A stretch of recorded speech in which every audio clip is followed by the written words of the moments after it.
morning. My name is Robert Logan. I'm the fire chief for the San Diego Fire Department. Spelling of my name is R-O-B-E-R-T, last name Logan, L-O-G-A-N.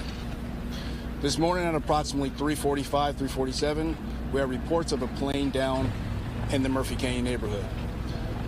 San Diego Fire quickly coordinated a response for a plane down incident, and our units responded and started to investigate.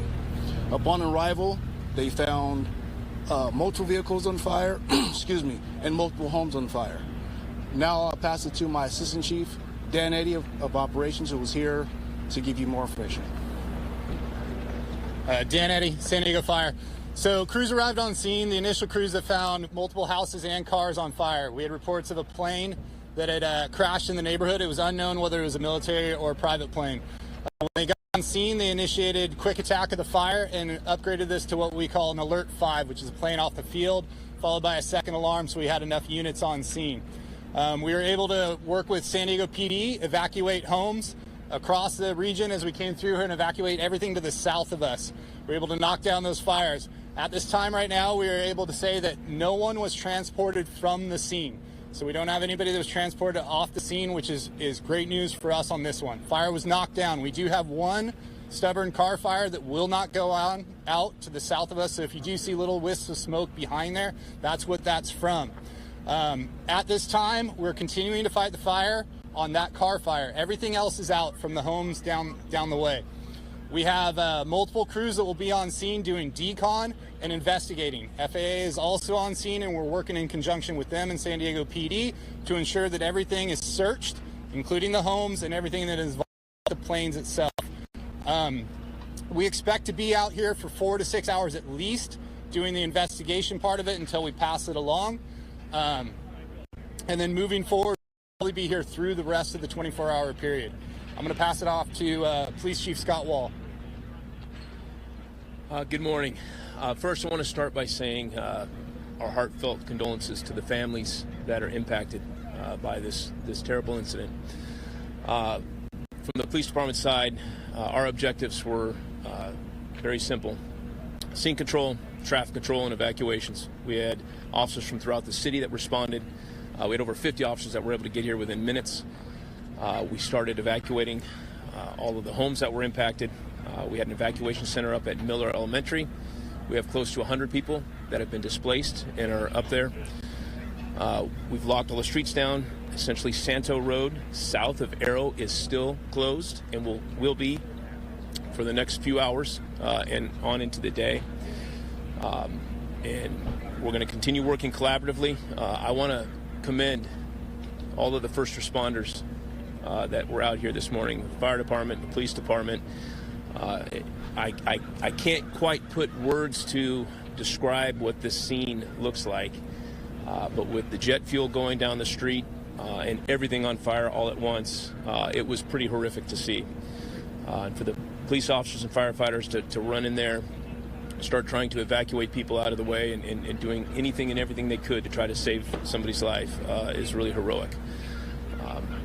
And again, I'm going to end with saying heartfelt condolences to the families that were impacted by this.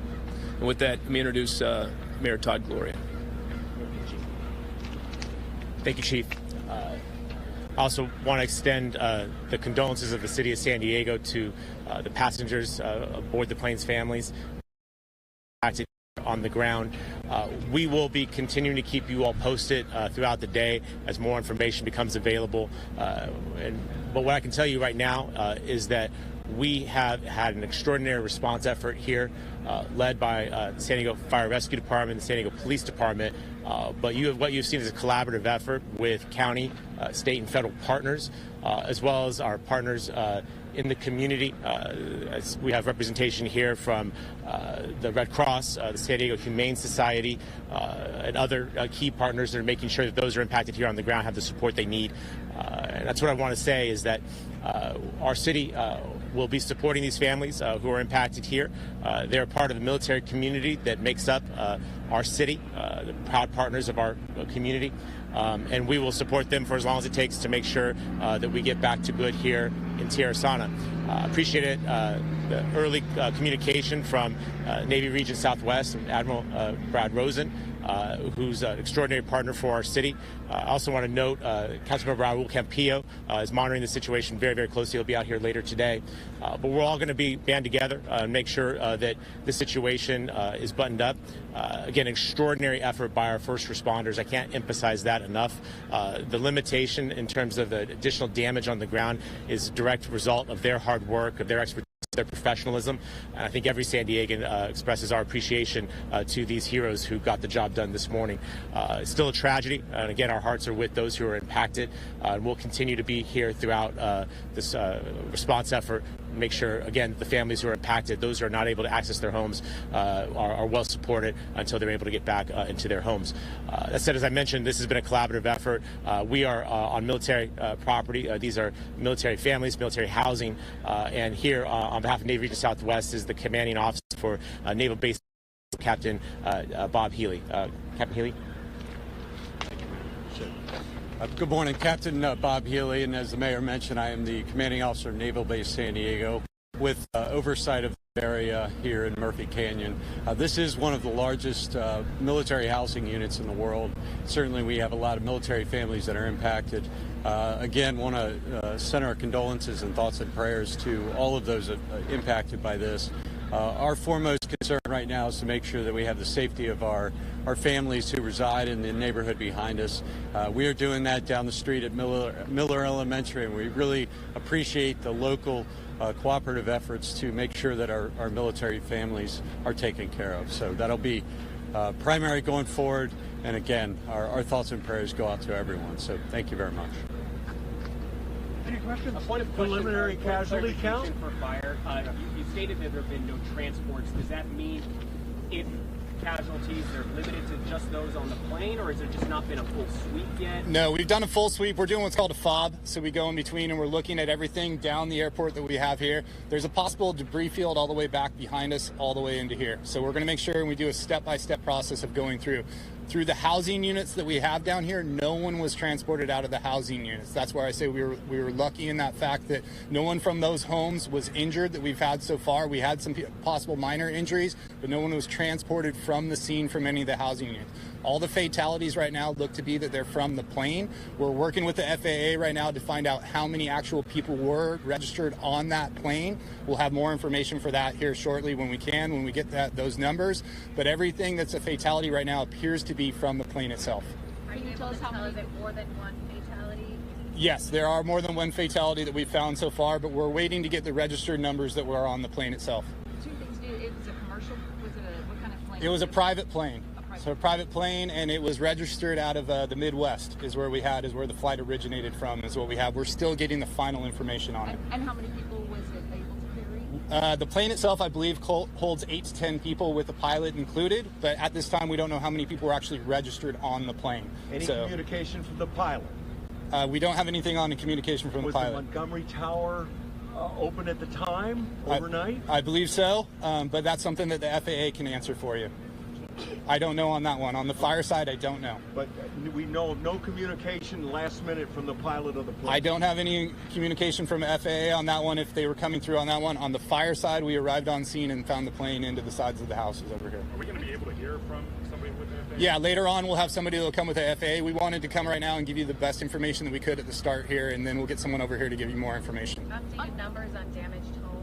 At this time right now, that's what we're doing, the fob and walking through on it. I can tell you that there are multiple homes, upwards of 10 homes that are affected. Also, when it hit the street, as the jet fuel went down, it took out every single car that was on both sides of the street on fire. So if you saw the scene, I know some of you had some images from earlier, you could see that every single car was burning down both sides of the street. And so that's something that we're going to have to look at too. That's why you have the wisps of smoke, because we have one car fire that just will not go out no matter what we put on it right now. Any homes destroyed? There is multiple homes that are destroyed, yes. So I had a question because I was down there at the scene and you saw the one on the corner with a collapsed roof. Is that the most significant? that's the most significant impacted house, is the one on the far east side of that street. That's the most impacted. We are doing that walkthrough right now for looking at multiple items. One, damage to the homes. We're also looking for parts of that plane because it'll be part of the investigation as we go through, right? And then we're also looking for victims. You say no one was transported from the homes miraculously. Yes. Is it possible some of those, and I know this is very early, were vacant? It could be that homes were vacant, but at the same time, too, our fires crews did a phenomenal job of doing primary and secondary searches. The way that works for us is we have one crew search the entire home. A secondary crew comes in after them, searches it again. Now that we've had daylight, we're also flying our UAS, which is our drone. So our drone is getting flown overhead, too, to make sure that there's no damage on top of these homes or anyone there either. Have any of the residents been able to tell you how in the world they survived in terms of your people? I believe that some of our people ran into residents when they were coming out. I don't have any of the updates on that. Was it headed to Montgomery Field? It looked like it was heading in Montgomery Field. Yes, if you look, you saw the plane come overhead was heading in that same direction. And do planes usually come in that late? Is that normal? I don't know on that one. Okay. On that, I'm unsure on that. When you say Midwest, that's about all you have? That's what we have right now. We'll have more information from the FAA on that once we get it. And for us, too, it's very important for us to find out how many people were on that plane. NTSB, have they talked to you and we're on our way from somewhere? Yes, NTSB is en route also to do the investigation. Do you know where they're from? No, I don't. And when, you know when they'll arrive? Hopefully soon. I do not have an arrival time. As soon as we get that to you, we'll get it passed across from our PIO. Was it all military housing that was affected? Yeah, so everything behind us here is all military housing. To the south end of Arrow Road that you see is all military housing around it. We're standing on military housing ground here right now. So it was all military housing that was affected. And when you talk about the debris field, like how can you kind of describe like how big of a debris field are we talking? So we're talking about the debris field all the way back to the power lines that you see behind you.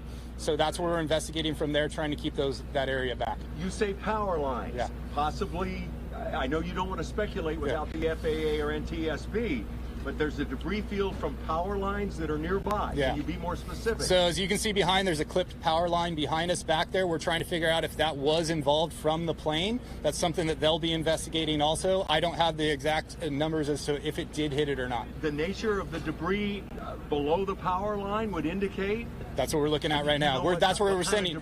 No, that's why we're sending our second FOB crew to see if it does affect it or not. Our first main concern was the houses behind us, to ensure that those were there. So our first crews went through and searched that. We're now moving our crews over to that debris field behind there with the FAA to work on it. With the power line clip, do we know about outages right now? So right now, luckily, we have no outages that have been hit. SDG&E has done a great job giving us updates and ensuring that everything is running well. As the day goes on and more people wake up and go through the rest of it, we'll ensure that we give you updates on that if there is any power affected. I know San Diego Humane Society is here. We've seen a number of animals carted out of the neighborhood. Can you tell us anything about those animals? I don't have number of animals. I can get that to you, absolutely. Do you know if they were hurt or if they're... I don't have that either. My main focus was trying to ensure that we had all the people out of there first, but I can get you all those numbers here shortly. Do you know whether EMTs were treating people there? We were over at a self-evacuation center, and there were people with burned feet, for example, just trying to get out of their homes. Yeah. Did you have people on the scene actually treating people? Yes, we had people on the scene treating people. Nobody was actually transported. The people that were over at your scene were brought back to the scene, treated. They were not transported to the hospital. They decided to sign out. Any other questions? I think maybe for Captain Healy, what sort of services are available for the folks that are impacted back there? Yeah, certainly. We've had a community-wide effort to really bring a lot of services we need. I know the USO, the emergency services for the city is, and I've also had multiple organizations reach out, connect and find ways they can connect with our families. So we're using Miller Elementary as that staging ground right now, and certainly there's a lot of things that we're going to have to look at moving forward for families to rebuild, their lives and their homes and things like that. Anything that somebody wants to do to help, who can I coordinate with? You can coordinate with the base, Naval Base San Diego Public Affairs, and we'll take it from there. And how are the evacuated families coping right now? They're coping well. Certainly they're shocked, and to wake up to this, so certainly we're going to be by their side to make sure that they're properly cared for, as anyone would expect, and really appreciate the community-wide effort to support us in that endeavor. I don't know if you can talk to this, but we've talked to some of the military folks who live in the neighborhood, and they really jumped into action to help their neighbors. Probably a lot of their military training could have really helped out in a situation like that. Yeah. Well, like the gentleman standing behind me, I mean, we're trained to act, in crisis mode. So many of the sailors, Marines, and others that you saw really, stepped in and took action and got the families out. and certainly the first responders jumped on the scene very quickly to support us. So it's a team effort. Captain, as the day goes along, is it possible there could be another evacuation center beyond Miller, or is that the official one right now? And we think at this point, that's going to be the only one at this point, sir. I have one quick question just to clarify on the fatalities, and I know that's just you're looking at the plane, but is it accurate to say you believe that multiple people?